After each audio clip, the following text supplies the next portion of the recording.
And I remember that particular, just a few days later, Steve was going to Curico, Chile, Oh yeah. Okay. and he had so many obstacles that were, he tried to go up the mountain 5 different times, I think. Okay. And every time you went up a different road, he hit uh, a mountain of snow and Oh, could not pass through. an avalanche.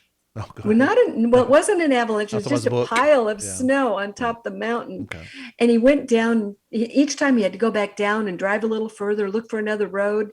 But he ran across this man and he said, "We cannot pass over the Andes Mountains. Mm. How do we pass over?" And he said, "The only way is to put your vehicle," it was a pickup truck Hmm. with a cab on it, Hmm. and he had 3 people in the front and a drama team in the back, I love it. put the truck up on a, a railroad track Uh-huh. that went through the mountain like 5 miles, Wow. and the thump, the thump, the thump, the thump, the thump, all the way through. They did it. They put it up there and they drove through. And the guy said, "You have to pray there isn't a train coming because I couldn't tell you when the train comes." Oh. Oh goodness. And they get through. And then when they get on the other side, there's a sleet storm and they had a flat tire. And Steve, when he finally arrives in Curico, Chile, which he should have been there within 5 hours if you'd been able to Wow. cross over the mountain, Wow. but because it took longer, it was quite a while before I heard from him. This is before cell phones. Oh yeah. So I don't get a call from him until he gets to the hotel. Mm. And he tells me this story. And he said, "I told the team that for us to be going through all of this, all these obstacles, it must mean that God is really going to move." Right. Right. And Wow. we get over there, and this is Say it again. So for all these obstacles, the difficulty is the proof that God's about to move. yes, Wow. How many yes. people quit when the difficulties come in? How many of us do? Yeah. And we have to keep pressing forward. And so he gets there and he said, "Honey, we set up in the Central Park."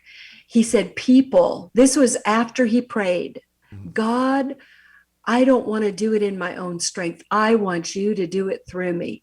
Does that mean that we're not going to ever experience any obstacles and roadblocks, and we Right. have to pass through, we have to push through Yes. to Yes. be able to get to the other side?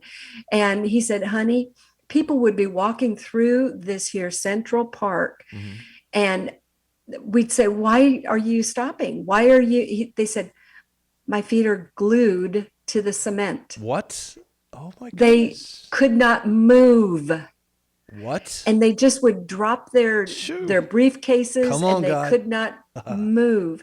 Steve Yes. would Cars would be drawn into the Central Park to see what was going on. Come on. Steve would get in one car, Mhm. lead everybody in the car to Jesus, get out the other side of the door, go into the next car, and lead people to Jesus. Shoo. He kept doing this over and over and over while they were singing in the Central Park, while they were doing dramas in the Central Park.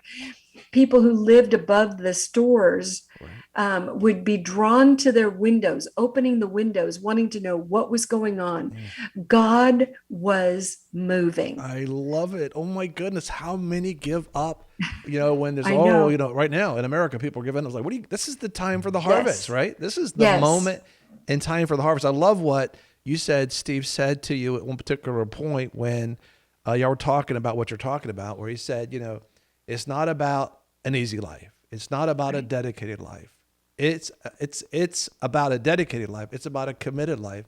It's about dying to ourselves so that we can proclaim the gospel, Yes. because people are dying in their sins and they need to be Yes. rescued. Oh Yes. my goodness. Who's not thinking about that?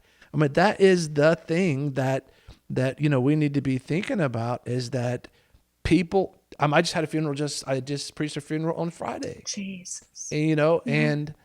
and I was talking to everybody. I said, listen, you don't know that the person next to you may be preaching your Yes. funeral tomorrow. You don't even know that. You didn't know Right. that I was going to be here at this particular moment. And you're right now, there's people watching this right now, Jeri. There's watching this right now. They don't Jesus. realize that only God knows that time. and that moment, right?